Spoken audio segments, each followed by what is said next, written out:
Hello बच्चों, कैसे हो आप सब। Welcome to my accounts class. This will be our third lecture on the topic of partnership admission of a partner, and today we are going to learn what is the need for accounting treatment of goodwill whenever there is a change in profit sharing ratio due to any reason. तो आज हम ये सीखने वाले हैं कि goodwill को का अकाउंटिंग ट्रीटमेंट करने की ज़रूरत ही क्या होती है जब भी प्रॉफिट शेयरिंग रेशियो में किसी भी रीज़न से चेंज आएगा तब। So let us start. सबसे पहले हमें ये याद करना चाहिए बेटा कि गुडविल होती क्या है। अब हम लोग पढ़ चुके हैं और हम लोग जानते हैं कि goodwill is the capacity of earning extra profits. हमने देखा है पहले के लेक्चर्स में कि goodwill is the ability of a business to earn extra profits जो कि नॉर्मल प्रॉफिट से ज़्यादा होते हैं। नॉर्मल प्रॉफिट्स जो बाकी बिजनेस कमा रहे हैं, जिनके पास गुडविल नहीं है। हमारे पास गुडविल है इसलिए हम एक्स्ट्रा प्रॉफिट कमा रहे हैं। इस एक्स्ट्रा प्रॉफिट कमाने की कैपेबिलिटी को हम गुडविल कहते हैं। बेटा अब ये सोच के बताना है आपको कि जो ये एक्स्ट्रा प्रॉफिट कमाने वाली कैपेबिलिटी है ये आती कहाँ से है। बेटा बहुत रीजंस होते हैं इसके आने के, बट बेसिकली जिस भी प्रकार से ये एबिलिटी डेवलप करी है आपके बिजनेस ने, इसमें किसका हाथ है? पुराने पार्टनर्स का हाथ है, उनके डिसीजंस का हाथ है, उनके मेहनत का हाथ है। तो मैं यहाँ पर देखो, मैंने एक लाइन लिखी हुई है, this ability to earn extra profits in future depends on the past efforts of partners. ये एक्स्ट्रा प्रॉफिट कमा लेने की एबिलिटी यानी कि गुडविल किसकी वजह से डेवलप हुई है?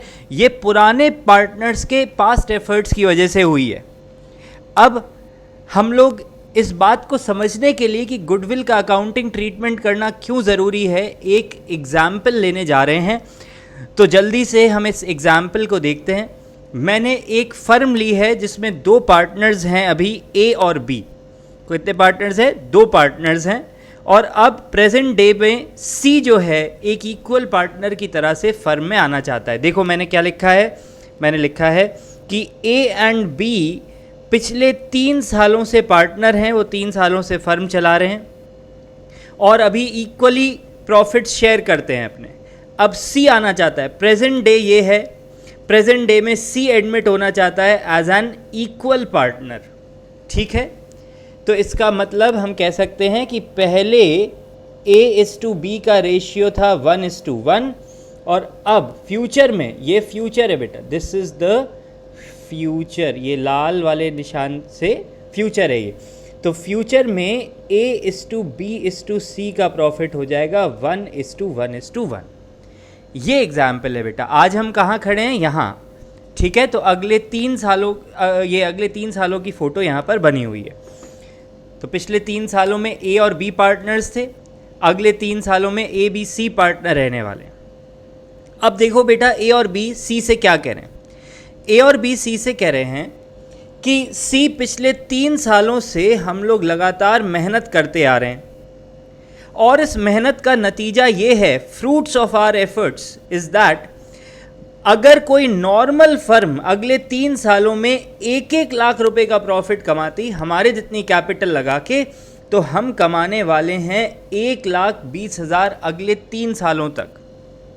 ए और बी क्या कह रहे हैं सी से? ए और बी कह रहे हैं कि सी, हमारी मेहनत के कारण, हमने क्योंकि पिछले 3 साल में मेहनत करी है, उसका फ्रूट ये है, उसकी मेहनत का फल ये है कि आने वाले 3 सालों में हमारा ऐसा अनुमान है, these are estimations made by A and B, they are saying कि अगर कोई नॉर्मल फर्म 1-1 लाख रुपए का प्रॉफिट कमाती तो हमारी फर्म तो 1,20,000 रुपए का profit कमाएगी।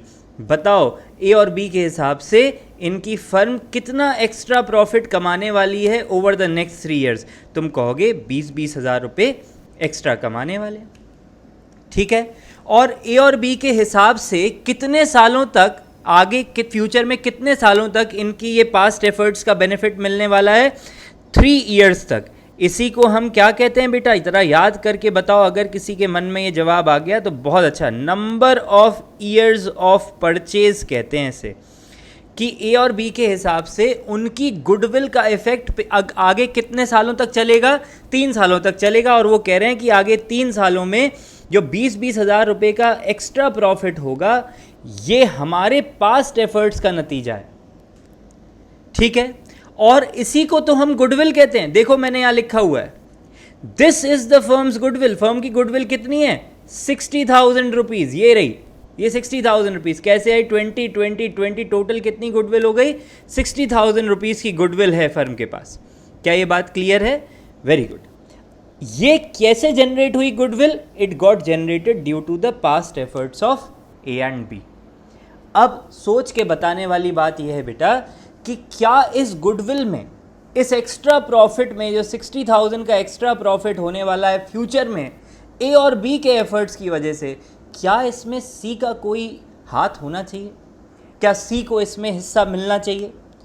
Obviously the answer is no. Should C the new partner get a share in goodwill? The answer is definitely no, क्योंकि ये जो एक्स्ट्रा प्रॉफिट फ्यूचर में होने वाला है 60,000 रुपीज़ का, इसको कमाने में सी का तो कोई हाथ है ही नहीं। ये तो ए और बी की पुरानी मेहनत का नतीजा है। अब प्रॉब्लम यह है कि सी तो पार्टनर बनेगा, और अगर सी पार्टनर बनेगा 1/3 शेयर के लिए, तो बाकी प्रॉफिट के साथ साथ, जितना भी प्रॉफिट हो फ्यूचर में, बाकी प्रॉफिट के साथ साथ ये एक्स्ट्रा प्रॉफिट भी सी को मिल जाएगा। क्या सी को ये प्रॉफिट मिलना चाहिए? नहीं मिलना चाहिए। अब तो ये बड़ी मुश्किल खड़ी हो गई।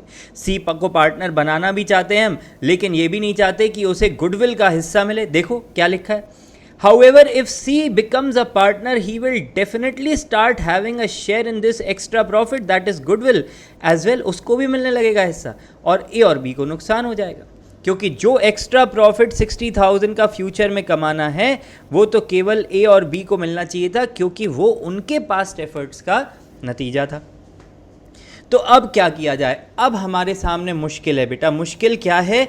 सवाल ये है, so what should we do? हमें क्या करना चाहिए in order to admit C, कि हम सी को एडमिट भी कर लें, while ensuring that A and B do not lose any share of goodwill, and we should make sure that A और बी को कोई नुकसान भी ना हो।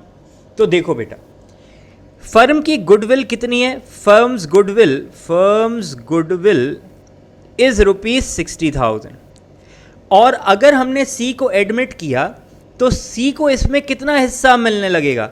सी को इसमें मिलने लगेगा हिस्सा 1/3। 1/3 ऑफ 60,000 इज 20,000। तो सी को पार्टनर बन जाने से ये फायदा होगा कितना गुडविल के कारण? 20,000 रुपये का। और सी को जो फायदा होगा 20,000 का, वही तो ए और बी का नुकसान है।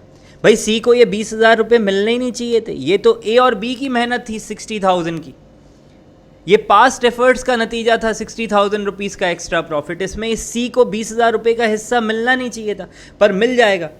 तो क्या करें? एक काम करते हैं, सी से ये 20,000 रुपये लेते हैं और ए और बी में डिवाइड कर देते हैं।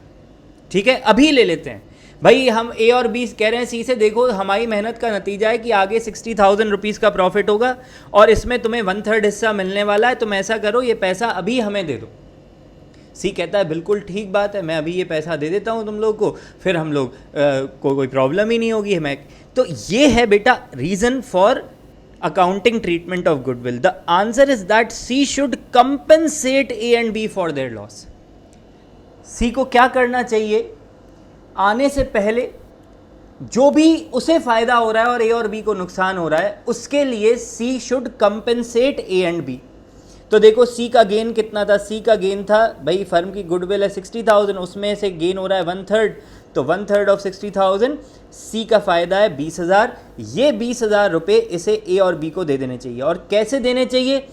जिस हिसाब से ए और बी ने सी के लिए त्याग किया है, सैक्रिफाइस किया है उसे पार्टनर बनाने के लिए, उस हिसाब से ए और सी को पैसा दे देना चाहिए, ए और बी को। C should give this money to A and B in the ratio in which they have made sacrifice for him, that is in the sacrificing ratio।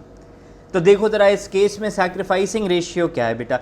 A को पहले मिलता था आधा हिस्सा, अब इसे मिलेगा 1/3। सॉल्व करेंगे तो A का सैक्रिफाइस 1/6, B ने सैक्रिफाइस की, B को पहले मिलता था 1/2, अब इसे मिलेगा 1/3, इसका भी सैक्रिफाइस कितना है? 1/6। तो सैक्रिफाइसिंग रेशियो क्या आ गया 1:1। 1:1 का मतलब क्या, इक्वल। तो जब सी आ रहा है और सी को 20,000 रुपये कंपेंसेशन देना है, तो वो ए और बी को ये कंपेंसेशन कैसे देगा, इक्वली देगा, सैक्रिफाइसिंग रेशियो में। इक्वली क्यों दे रहा है, क्योंकि हमारा सैक्रिफाइसिंग रेशियो इक्वल है। Therefore, C will give 20,000 to A and B equally in order to compensate them for the loss of goodwill. भाई कंपेंसेशन आप किसी को कब देते हैं, जब कोई आपके लिए त्याग करता है। ए और बी ने जितना त्याग किया है हम उसके हिसाब से सी से पैसा लेकर ए और बी को दे देंगे। ये है बेटा logic behind accounting treatment of goodwill. एक बार मैं समराइज कर देता हूं आपके लिए। समराइज ये करना है बेटा कि जो गुडविल जनरेट होती है वो पुराने पार्टनर्स के पास्ट एफर्ट्स की वजह से होती है, और इस गुडविल में नए पार्टनर का कोई हिस्सा नहीं होना चाहिए। अगर नया पार्टनर आ रहा है तो वो प्रॉफिट में हिस्सेदार बनेगा और उसे भी इस गुडविल में हिस्सा मिलने लगेगा फ्यूचर में। इसलिए नए पार्टनर को जो फालतू का गेन हो रहा है उसके लिए उसे पुराने पार्टनर्स को कंपेंसेट करना चाहिए।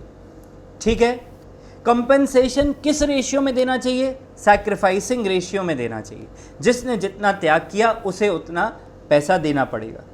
ऑल राइट, अब हम लोग बढ़ते हैं आगे, और आज के लेक्चर का, थर्ड लेक्चर का, ये मैंने कंक्लूजन लिखा हुआ है बेटा, ये आपके लिए है बहुत ज़्यादा इम्पॉर्टेंट। कंक्लूजन ये पढ़ते हैं साथ में। Whenever there is a change in profit sharing ratio due to any reason, किसी भी वजह से प्रॉफिट शेयरिंग रेशियो में यदि चेंज आता है तो किसी पार्टनर को फायदा हो जाएगा और किसी पार्टनर को नुकसान हो जाएगा। देखो क्या लिखा है, one or more partners will gain a share in future profits and goodwill. भाई जिसको फायदा हो रहा है उसे गुडविल में भी फायदा हो जाएगा। And one or more partners will sacrifice a share in future profits and goodwill, और किसी ना किसी पार्टनर को सैक्रिफाइस हो जाएगा।